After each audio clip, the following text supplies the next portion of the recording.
लायमोन न' लुग्राफोरखौबो बादा होबाय नोंसोरो आथिंखौबो एफ्राव गावफोरखौबो हाननानै लांबाय बिदिखौ सोर बादायग्राखौसो मोजां नांगौ आंखौ मानो नांगौ बेलाय मारै आं खादोंबाबो जों दाखा गैया जोंखौल' बे हिनजावफोरा मानो बावफैनानै बिदिखौ दामोनाबो मानो खालामनांगौमोन मानो जोंखौ रायै रायै बिदि लांनांगौमोन मानो लांनांगौमोन थिंखौ दासो थिङा जोंखौ लांदों गिलु फालु नांलायनानै अबाव दोनहैखो दा गावसोरजों मिथिगौ हौना थिं लांग्राफ्राबो हिनजावफोरबो दङ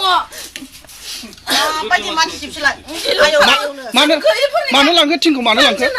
बावखाफिननायनि लाबाय बावखाफिननायनि लाबाय सोर लाङा बेनो लांबायना बिसोर मानसिफ्रा लांदों मा नाम नन्द लांदों मेनला लांदों लांबाय नन्द मेनला हिनजावफोरबो दङ न'आथ' नुखाबायमोन नुबायमोन खाजोबखाबायमोन नामा खाजोबनानै थाजोब्बायमोन बोख'जोब्बायना मानो लांखो थिंखौलाय लांबाय ओंखारफिननायनि लांबाय गैला अहाय ओंखारफिना जादोंमोन बाल आया मैयाहाय आङो उनफिनसाराव जादोंमोन ना आं इपिपिएलआव जयनिं जादोंमोन औ बेनिनो दाय जानानै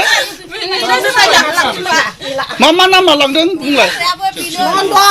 मेनला सनजित ना मोजाङा ओमफ्राय हिनजावफोरा सिबि थेरे ओमफ्राय नामे हिनजावफोरा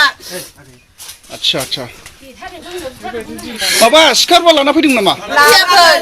लाबोआखै सिखारबा लाना फैदों फैयाखै सोबाय लांदों दाखालि दैखर लायफिनजोबलाय लायदों